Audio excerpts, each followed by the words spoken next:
तो देखिए, फिर से एएसएम क्लासेस में आप सभी का स्वागत है। मैं आप सभी के बीच में फ्यूचर परफेक्ट कंटीन्यूअस टेंस का निगेटिव सेंटेंस लेकर आए हैं, जिसमें हम आपको सिखाएंगे अगर फ्यूचर परफेक्ट कंटीन्यूअस टेंस का वाक्य निगेटिव सेंटेंस में दे दिया जाए तो आप उसका अनुवाद कैसे करेंगे, तो ही मैं बताने वाला हूं। तो चलिए देखिए, पहले कुछ ज्यादा नहीं करना। अफर्मेटिव का आ रहा है तो निगेटिव का भी आप कर ले जाएंगे, क्योंकि शैल विल के बाद हमें नॉट लगाना है, वही है। तो देखिए, निगेटिव सेंटेंस सब्जेक्ट पहले लिखना रहता है। सब्जेक्ट कौन कौन होते हैं? He see it name, I we they you. फिर उसके बाद शैल विल लगाना है कर्ता के अनुसार, फिर नॉट लगा देना है, फिर आपके हैव लिखना है, फिर बीन मेन वर्ब में फर्स्ट फॉर्म में आईएनजी लगाना, ऑब्जेक्ट टाइम के रिस्पेक्ट में सिंस या फॉर, फिर अदर। तो आपको पहले ये देखिए, ये वाक्य दिया ना, वह 2 वर्ष से कठिन परिश्रम नहीं कर रही होगी। तो इस वाक्य में समय दिया है और वाक्य के अंत में रही होगी दिया है, इसीलिए आपका फ्यूचर परफेक्ट कंटीन्यूअस टेंस है। तो कर्ता निगेटिव सेंटेंस में भी पहले होते हैं, तो हमें पहले कर्ता ही लिखना है। वह का अंग्रेजी सी होगी, क्योंकि यहाँ स्त्री का बोध हो रहा रही होगी है, इसीलिए।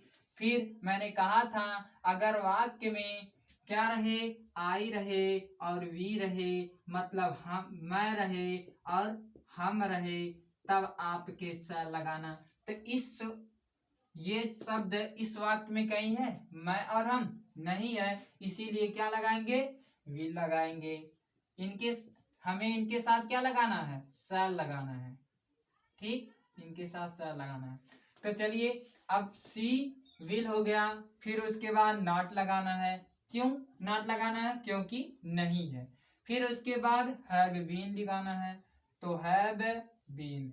अब देखिए, जैसे आप बीन लिखे तुरंत मेन वर्ब, तो मेन वर्ब क्या? तीसरे नंबर मैंने आपको बताया था, 1 2 3, तीसरे नंबर पे ही मेन वर्ब रहेगा। तो आप जानते हैं परिश्रम करना, परिश्रम करना का अंग्रेजी क्या होती है? Working hard. ठीक, वर्किंग और कठिन का हार्ड। तो समझ में आया होगा। अब क्या बचा? 2 वर्ष से, ये आपका निश्चित नहीं है, अनिश्चित है, इसीलिए फार। पता नहीं किस वर्ष से, इसीलिए। तो फार 2 के अंग्रेजी 2 और वर्ष के अंग्रेजी ईयर्स। ठीक, तो आपका ये हुआ।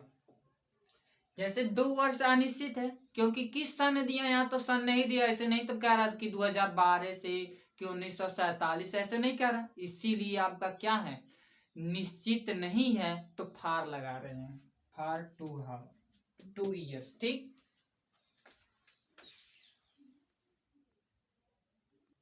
तो चलिए देखिए, इसका अनुवाद आप करो कि मैं 2 महीने से वहां नहीं लिख रहा हूंगा।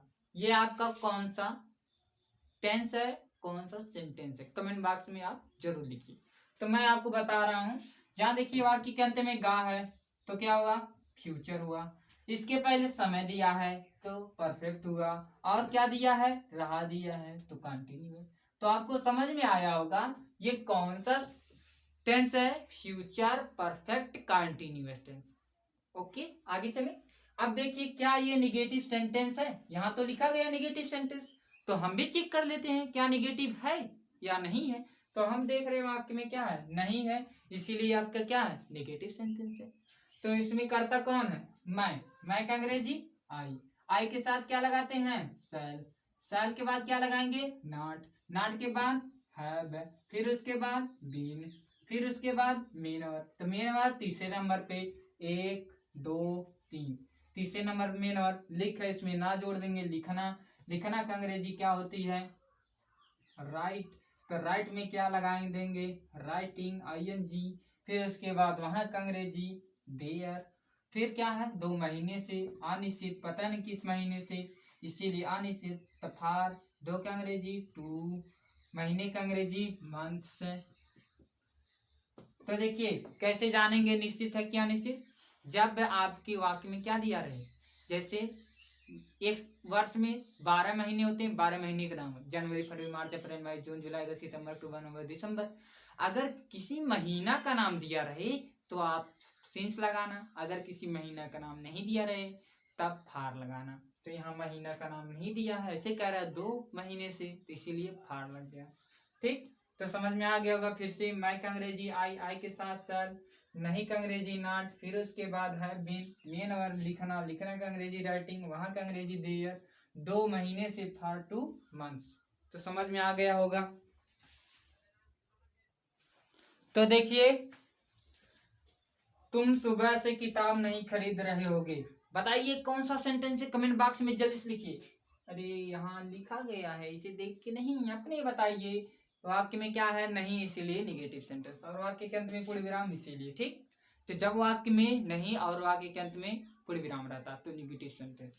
तो चलिए, कर्ता पहले होती है इसमें, तुम की अंग्रेजी क्या होती है, यू, यू के साथ क्या लगता है, विल, विल के बाद नहीं, नहीं का अंग्रेजी क्या होती है, नॉट, नॉट, फिर उसके बाद हैव, फिर उसके बाद बीन, फिर मेन है तीसरे नंबर पे 1 2 3, तीसरे नंबर पे खरीद, खरीदना का अंग्रेजी क्या होती है, बाई, बाई में क्या लगा देंगे, ING, बाइंग।